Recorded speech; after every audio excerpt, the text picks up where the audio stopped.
Hi friends, ಎಲ್ರಿಗೂ ನಮಸ್ಕಾರ. ನಾಯಿಗೆ ಎಷ್ಟು ನಿಯತ್ತಿದೆ ನೋಡಿ ಫ್ರೆಂಡ್ಸ್. ಒಂದು ದಿನ ಬಿಸ್ಕೆಟ್ ಹಾಕಿದ್ದಕ್ಕೆ ಡೈಲಿ ಬರುತ್ತೆ. ಎಷ್ಟು ನಿಯತ್ತಿ ಕಂಡೈತೆ. ಅದಕ್ಕೆ ಹೇಳೋದು ದೊಡ್ಡವರು, ನಾಯಿಗಿರೋ ನಿಯತ್ ಮನುಷ್ಯರಿಗಿರಲ್ಲ ಅಂತ. ನಾನು ಹಾಕಿದ್ದು ಒಂದೇ ದಿನ ಬಿಸ್ಕೆಟು, ಅದು ಬೀದಿ ನಾಯಿ. ಡೈಲಿ ನಾವು ಕಾಫಿ ಕುಡಿಯೋ ಟೈಮಿಗೆ ಡೈಲಿ ಬರುತ್ತೆ. ಅವನ ಜೊತೆನೇ ಹೋಗಿ ಅವನ್ನ ಕರ್ಕೊಂಬಂದು ಬಾಗ್ಲಲ್ಲಿ ಕೂತ್ಕೊಂಡು, ಅದು ಅವ್ರ ಮಗಳಲ್ಲ ಮಗ ಅಂತೆ, ಮಗನೂ ಕರ್ಕೊಂಬಂದೈತೆ. ಡೈಲಿ ನಾವು ಕಾಫಿ ಕುಡಿಯೋ ಟೈಮಿಗೆ ಕರೆಕ್ಟಾಗಿ ಬರುತ್ತೆ.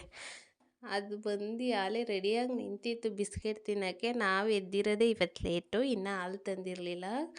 ಅದಕ್ಕೆ ನನ್ನ ಮಗಂಗೆ ಹೇಳಿದೆ, ಹಾಲೇ ನಾಯೇ ಬಂದೈತೆ, ನೀನು ಇನ್ನೇ ಎದ್ದು ಹಾಲು ತಗೊಂಬಂದಿಲ್ಲ, ಹೋಗೋ ತಗಮ್ಮ ಅಂತ ಅವನ್ನ ಕಳಿಸಿ ಹಾಲು ತರಿಸಿ ಬಿಸ್ಕೆಟ್ ತರಿಸೋವರೆಗೂ ಅವನ ಹಿಂದೆ ಬಾಲ ಹೋಗಿತ್ತು. ಇದು ಹೋಗ್ಬಿಟ್ಟು ಅವನ ಜೊತೆನೇ ಬಂದು ಆಮೇಲೆ ಬಿಸ್ಕೆಟ್ ಹಾಕಿದ ತಕ್ಷಣ ತಿಂದು ಅದ್ರ ಪಾಡಿಗೆ ಅದು ಹೋಗುತ್ತೆ. ಬೀದಿ ನಾಯಿ ಫ್ರೆಂಡ್ಸ್, ಎಲ್ಲರನ್ನೂ ಸಕ್ಕತ್ತಾಗಿ ಹಚ್ಕೊಂಡೈತೆ. ಎಷ್ಟು ಒಳ್ಳೆ ಬುದ್ಧಿ ಐತೆ ಗೊತ್ತಾ. ಸಾಕಿರೋ ನಾಯಿಗೂ ಅಷ್ಟು ಬುದ್ಧಿ ಇರಲ್ಲ, ಅಷ್ಟು ಬುದ್ಧಿ ಐತೆ. ಏನು ಹೇಳಿದ್ರು ಕೇಳುತ್ತೆ. ಬೀದಿ ನಾಯಿಗೆ ಇಷ್ಟೊಂದು ಬುದ್ಧಿ ಇರುತ್ತಾ ಅಂತ ನನಗೆ ಆಶ್ಚರ್ಯ ಆಗ್ಬಿಡ್ತು. ಆದರೆ ಅದ್ರ ಮಗ ಐತಲ್ಲ, ಇದು ವೈಟ್ ಕಲರು, ಇದಂತೂ ಹೇಳಮ್ಮ ಸ್ವಲ್ಪನೂ ಕೇಳಲ್ಲ. ಯಾವಾಗ ಚಪ್ಪಲಿ ಕದ್ಕೊಂಡು ಹೋಗುತ್ತೆ, ಇಲ್ಲ ಚಪ್ಪಲಿ ಕಚ್ಚಾಕುತ್ತೆ, ಯಾರು ಚಪ್ಪಲಿ ಬಿಡಲ್ಲ. ಇಲ್ಲ ಅಕ್ಕಪಕ್ಕ ಯಾರ ಮನೆಯವರವು ಅಷ್ಟೇ, ಎಲ್ಲರ ಚಪ್ಪಲಿ ಹೋಗ್ರಿ ರೈಟ್ ಹೋಗಿ ಕರ್ಕೊಂಡು ನಿನ್ನ ಮಗಳನ್ನ, ನಿನ್ನ ಮಗನ ಕರ್ಕೊಂಡು ಹೋಗಿ ಗೋ ಹೋಗ್ರಿ ಇಬ್ರು.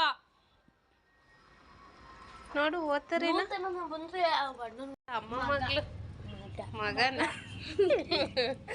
ಮಗ.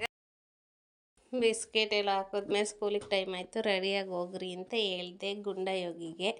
ಅವರಿಬ್ಬರು ರೆಡಿಯಾಗಿ ಸ್ಕೂಲಿಗೆ ಟೈಮ್ ಆಗುತ್ತೆ ಅಂತ ಹೊರಟ್ರು. ಅವ್ರಿಗೆ ಚಿತ್ರಾನ್ನ ಮಾಡಿಕೊಟ್ಟೆ, ತಿಂಡಿಗೆ ಚಿತ್ರಾನ್ನ ತಿಂದರು. ಗುಂಡ ಮಾತ್ರ ಚಿತ್ರಾನ್ನ ತಿಂದ. ಯೋಗಿ ನನಗೆ ಚಿತ್ರಾನ್ನ ಬೇಡ, ನಾನು ಟೀನೇ ಕುಡ್ದೋಗ್ತೀನಿ, ಬ್ರೆಡ್ಡೇ ತಿಂತೀನಿ ಅಂತ ಬ್ರೆಡ್ಡು ಟೀ ಕೊಡ್ದ. ಅವನಿಗೆ ಏನೇ ನಾಷ್ಟ ಮಾಡಿದರೂ ಟೀ ಬ್ರೆಡ್ ಮಾತ್ರ ತಿನ್ನಲೇಬೇಕು. ನಾಷ್ಟ ಬೇಕಾದರೆ ತಿಂದಂಗೆ ಇರ್ತಾನೆ, ಬ್ರೆಡ್ಡು ಟೀ ಮಾತ್ರ ತಿಂದಲೇ ಅವನಿರೋದೇ ಇಲ್ಲ. ಇನ್ನು ಆ ನಾಯಿಗಳು ಇನ್ನು ಎರಡು ಅಷ್ಟೇ ಎಲ್ಲ ಇರೋದು, ಇನ್ನೂ ಬೇಕಾದಷ್ಟು ನಾಯಿವೆ. ಅವ್ರ ಫ್ರೆಂಡ್ಗಳ್ನೆಲ್ಲ ನೋಡಿಬಿಟ್ರೆ ನೀವು ಇನ್ನೂ ಹೆದ್ರ್ಕೊಂಬಿಡ್ತೀರ. ಅವ್ರ ಫ್ರೆಂಡ್ಗಳ್ನ ನಿಮಗೆ ತೋರಿಸ್ಬೇಕು ಅಂದರೆ ಕಮೆಂಟ್ಸಲ್ಲಿ ತೋರಿಸಿ ಅಂತ ಹಾಕಿ ನಾಳೆ ತೋರಿಸ್ತೀನಿ.